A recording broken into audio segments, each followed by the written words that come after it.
Diamond chemical અને automobile hub બન્યા પછી ગુજરાતે સેમિકન્ડક્ટર ક્ષેત્ર પર ધ્યાન કેન્દ્રિત કર્યું છે.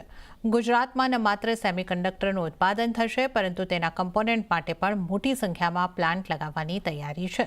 આ માટે ગુજરાત સરકારે નવી ઇલેક્ટ્રોનિક કમ્પોનન્ટ પોલિસીની જાહેરાત કરી છે. આવો જોઈએ સંવાદદાતા કેતન જોશીનો આ રિપોર્ટ. આ છે HDI પ્રિન્ટેડ સર્કિટ બોર્ડ, એટલે PCBની ફેક્ટરી. તમે જે ફોન વગર રહી નથી શકતા, જે લેપટોપ વગર કામ નથી કરી શકતા, તે ફોન અને લેપટોપ આ PCB વગર ચાલી પણ નથી શકતા.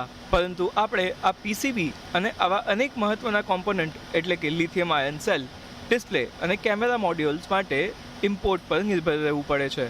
આયાત પર આ નિર્ભરતા જલ્દી જ પૂરી થઈ શકે છે, કારણ કે આવનારા દિવસોમાં ગુજરાતમાં આવા ઇલેક્ટ્રોનિક કોમ્પોનન્ટ પ્લાન્ટ મોટી સંખ્યામાં આવી શકે છે.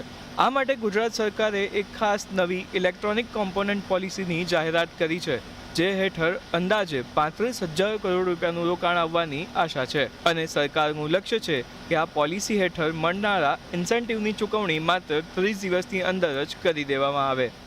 જીના મિનિસ્ટર પણ છે, તો જેટલું કેન્દ્ર સરકાર જેટલા ઇનિશિયેટિવ લે છે, એમની સાથે જ રહીને રાજ્ય સરકાર પણ એટલી પોલિસી એટલા ઇનિશિયેટિવ લે છે.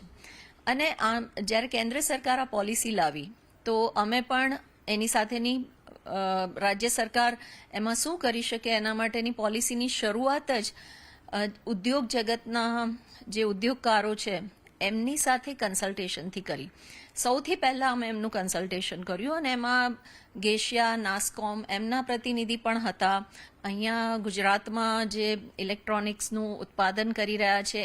ગુજરાત સરકાર નવી ઇલેક્ટ્રોનિક્સ કોમ્પોનન્ટ પોલિસી હેઠળ કેન્દ્ર સરકાર જેટલી આર્થિક મદદ હાલ આપી રહી છે, એટલી જ આર્થિક મદદ રાજ્ય સરકાર પણ આપશે. સાથે જ વધુ ઇન્સેન્ટિવ પણ તે કંપનીઓને આપવામાં આવશે જે પોતાનું રિસર્ચ એન્ડ ડેવલપમેન્ટ સેન્ટર ગુજરાતમાં ખોલશે.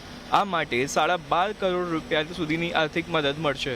ઇન્ડસ્ટ્રી ચેમ્બર નેસ્કોમ પણ માને છે કે આ પોલિસી ગેમ ચેન્જર સાબિત થવાની છે.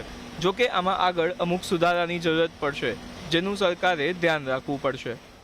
એને ધ્યાનમાં લઈને આગળ વધવાની કોશિશ કરશે, ત્યારે એ લોકોને ખ્યાલ આવશે કોઈ જગ્યાએ પ્રેગ્મેટિક ચેન્જીસ અથવા તો વ્યવહારિક ધોરણે જે અમુક ચેન્જીસ હોવા જોઈએ રિયાલિટીને ધ્યાનમાં રાખીને, એ ઇન્ડસ્ટ્રીને આગળ લઈ જવા માટેના એ લોકોને ખ્યાલ આવે. અને એઝ એન ઇકોસિસ્ટમ જ્યારે ગવર્મેન્ટ પાસે જાય, તો ગવર્મેન્ટ આપણી સાંભળે જ છે હંમેશા, વાત સાચી છે, પણ બને એટલું ઝડપથી આ ચેન્જીસને ફોકસ કરીને આપણે ઝડપથી એને એડોપ્ટ કરવાની કોશિશ કરીએ. હા, નક્કી કરે કયા ચેન્જીસને સજેશનને સ્વીકારવા છે તેને, તો એટલું ઇકોસિસ્ટમને આગળ વધવામાં ઝડપ મળશે.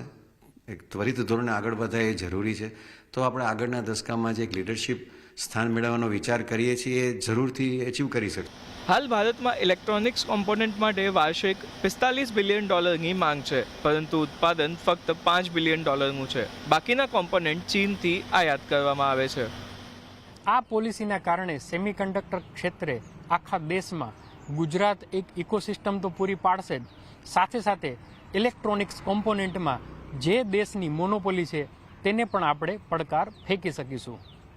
કેતન જોશી, ગાંધીનગર.